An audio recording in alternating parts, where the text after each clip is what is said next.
Hi everyone, Radhe Radhe. In this video, we're going to be doing chapter 15, verse 15. So let's call out to Krishna, let's call out to Bhagwan, and let's ask him to be present with us as we're learning this verse, and let's ask him for his mercy. Excuse me. Om Namo Bhagavate Vasudevaya. Om Namo Bhagavate Vasudevaya. Om Namo Bhagavate Vasudevaya. Dear Bhagwan Shri Krishna, please help us. Please be present with us and please help us. You are the giver of all knowledge that you have explained in the verse. Please, please, please help us be the recipient of this knowledge that you give. Please help us be the recipient of real, true knowledge, real knowledge that keeps us away, that pulls us away from this Maya and this illusion that we're so please help us get away from that, and please give us real knowledge so that we can understand you and learn to love you in a deep way, learn to trust you, and learn to completely surrender to you. Okay, so let us sing the verse together.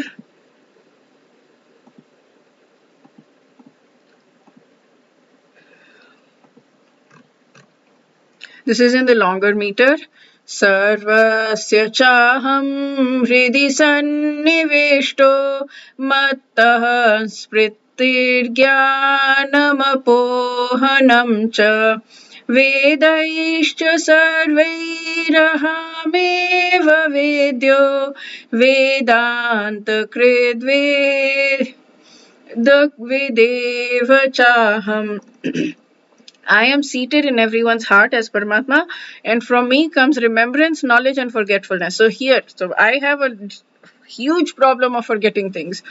And I was talking to somebody, a devotee, and he was like, that's a gift from God, and that comes from here. Forgetfulness is a gift. We should be happy about that we're forgetting. From him comes, the remembrance is also a gift, and forgetfulness is also a gift. So it's difficult to say which is better, right? I mean, I don't remember I let go of the past things and I've completely forgotten about them. I have no recollection at all. That's a gift. So now I've started to take it as a gift. Like, I'm not holding on to the past as much. I'm still holding on to nowadays things, but yeah, it's a gift. So from me comes remembrance, knowledge, and forgetfulness. By all the Vedas, I am to be known. Indeed, I am the compiler of the Vedanta, and I am the knower of the Vedas. So what he's talking about here is so beautiful. He's saying that the Lord is not only all-pervading Brahman, he's also in Paramatma localized, and he awards the different fruitive results. Karma, whatever karma we do, he gives us the results of that. And so he is not only Brahman, Bhagwan, and Paramatma, but also in the incarnation of the Vedas. The Vedas are like the life manual. When we are born, we need to know how to live, right? So the Vedas give us the life manual so that we can properly mold our lives and come back home to God.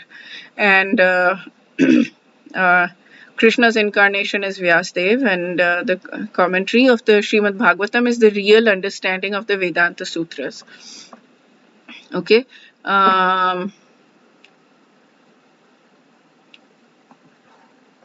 Okay, so here also he talks about similar things. Yeah, so we basically, that science does not know right now all of the things. It finds things that humans find very easy, it finds very difficult, like, recognizing people even after years and things like that. We find it very easy, and technology is catching up, I guess, but it's never going to catch up to the way we are, right? It's never going to understand, because we have this understanding, we have an instinct that the computer is never ever going to have. It's going to have logical understanding. It's never going to have that instinctual understanding that comes from God. Anyways, I don't even want to read all of that. It doesn't matter, right? These kinds of things you understand. It's an instinctive understanding that there is God. You can't really you can't intellectualize it. I tried to intellectualize it when I was an atheist. It didn't work. I mean, nobody could convince me. I came to it myself through a series of instinctive things that I came to this. So yeah, okay. Let's read Bhaktivinoda Thakur. I am situated in the hearts of all jivas as the controller. From me, as a result of the jiva's activities, remembrance and forgetfulness arise. I am not only Brahman who pervades the universe, but the Paramatma who is situated in the heart of the jiva, who awards them the results of their karma. It's a Paramatma. I am not only worshipped by the jivas as Brahman or Paramatma, but also I am the giver of eternal auspiciousness to the jiva, and I am their instructor. I am known that Bhagvan, who is known by all Vedas. I am the creator of the entire Vedanta and the knower of the Vedanta. Therefore, to bestow auspiciousness on all jivas as Brahman within material nature, as the controller or Paramatma within the heart of the jiva, and as Bhagwan who awards the supreme goal through these three kinds of manifestations, I deliver the bound jiva. So, as Brahman, as Paramatma, as well as Bhagwan, I go through these and I deliver the jiva. So Bhakti Vigyan Maharaj, I need to listen to those lectures again. It was a series of 5 lectures on, what was it? Sound, Shabdat, Anavriti Shabdat.